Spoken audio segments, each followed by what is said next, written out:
Assalomu alaykum, hurmatli tadbirkorlar, buxgalterlar, rahbarlar. Avvalambor shu qimmatli vaqtlaringizni ayamasdan kelganingiz uchun rahmat. Birinchi navbatda O'zbekistonda tadbirkorlarni soliq bilan bog'liq huquqiy savodxonligi oshyapti, albatta, bu yaxshi holat. Keyin soliq bilan bog'liq o'sha avtomatlashgan tizim oshyapti, ancha avtomatlashtirilyapti. Lekin menga afsuslarki bo'lsinki, mana shunaqa sohalarda, savdo xizmat ko'rsatish korxonalarida va ayrim sohalarda soliq sohasida o'sha xato kamchiliklar yuzaga kelyapti va soliq tushumlari ancha sezilarli darajada pasayib bormoqda. Bu narsa albatta shu O'zbekistonni byudjet nimasiga ham ta'siri albatta yuqori va o'sha yalpi ichki mahsulotning nimasiga ham yuqori bo'ladi ta'siri.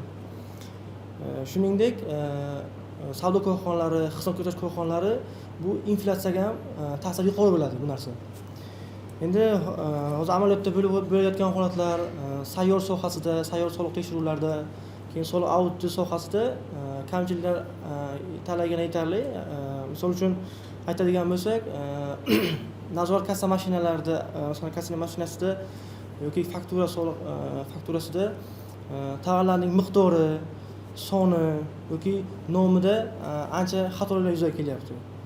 Misol uchun korxona tomonidan qanaqadir mahsulot, masalan, oddiy bitta mahsulot kirim qilinayotgan paytda uni soni aniq ko'rsatilgan paytda sotish paytida bu narsa xatoliklar yuzaga kelyapti. Misol uchun olib kirgan paytda 10 ta olib kirsa, sotayotgan paytda 8 ta sotyapti-da, qoldiqda qolmayapti.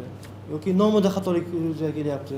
Bu narsada ko'p, masalan, auditda yuzaga kelyapti, katta soliq oqibatlari yuzaga kelmoqda.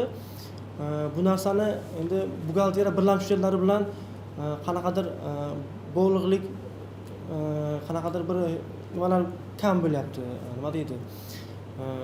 Birga soliqning hisobotlarini olib borish yetarli darajada shakllanmagan bizda.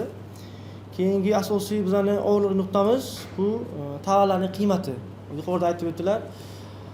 Haqiqatda tovarlar, fakturalar, masalan, qanaqadir bu narsani nimadan kelib chiqamiz?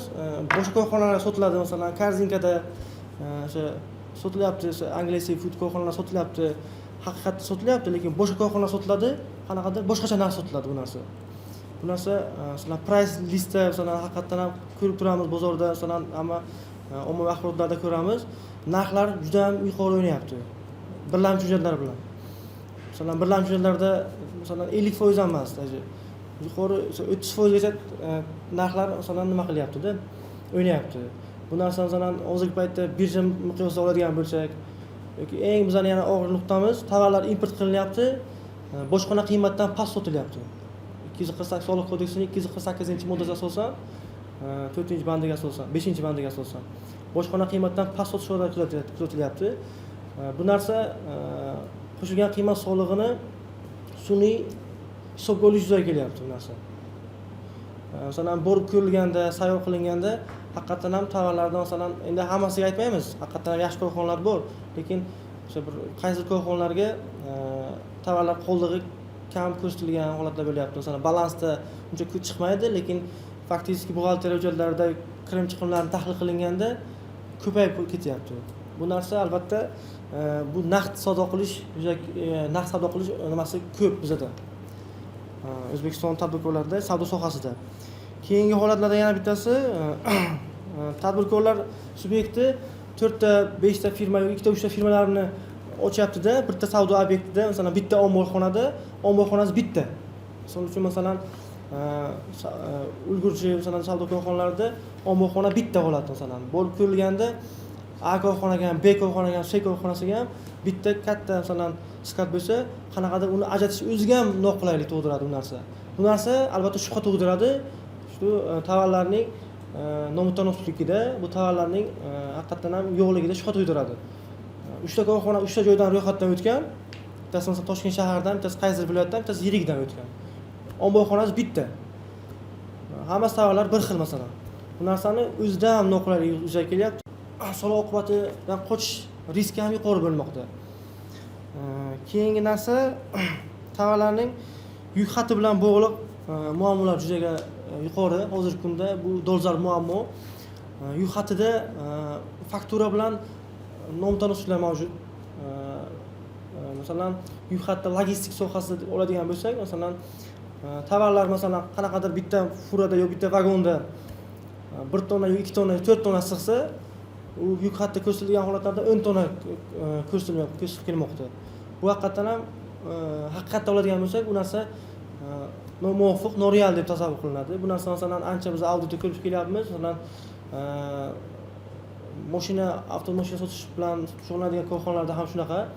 Masalan bitta katta mashina masalan 8 ta mashinani sig'dirsa, faktiski hisoblab ko'rilganda kirim chiqimlari, logistik xizmatlar olinganda masalan bitta mashinaga 50 tadan to'g'ri kelyapti. Bu narsa haqiqatan ham logistika bilan fakturani, ya'ni tovarlarni tashish bilan fakturani nomuvofiqligi, nomutanosiblik kelib chiqadi. Bu narsa oddiy holatlarda hammamiz buni bilib turamiz, lekin shuni soliq oqibatidan qochish nimasini hammasi o'ylanadi bu narsalar. Endi bu narsaga imkon qadar shaffof tarzda yondashsak, menimcha hammamizning reytingimiz yuqori bo'ladi. Bu narsa keyingi darajada jarimalar kamayishiga olib keladi bu narsa. Keyin yana bitta holat narsalar debitorlik, kredittorlik qarzdorliklari. Hozirgi kunda debitorlik, kredittorlik qarzdorliklari O'zbekiston hududida ham, keyin chet el bilan bog'liq muammolar juda ham yuqori. Kredittorlik qarzdorliklar juda ham yuqori. Masalan, tovarlar kelgan, lekin to'lovlar amalga oshirilmagan.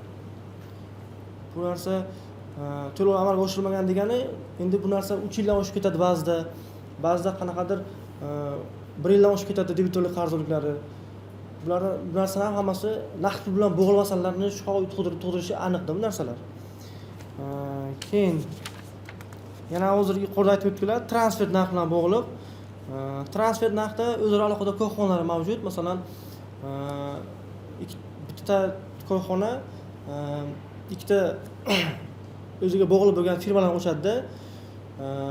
Shular bilan oldi-sotdi shartnomalar amalga oshiriladi va bu korxonalar oldi-sotdi shartnomalarni amalga oshirgan paytda narx avtomatik tarzda pasayish holatlari yuqori masalan.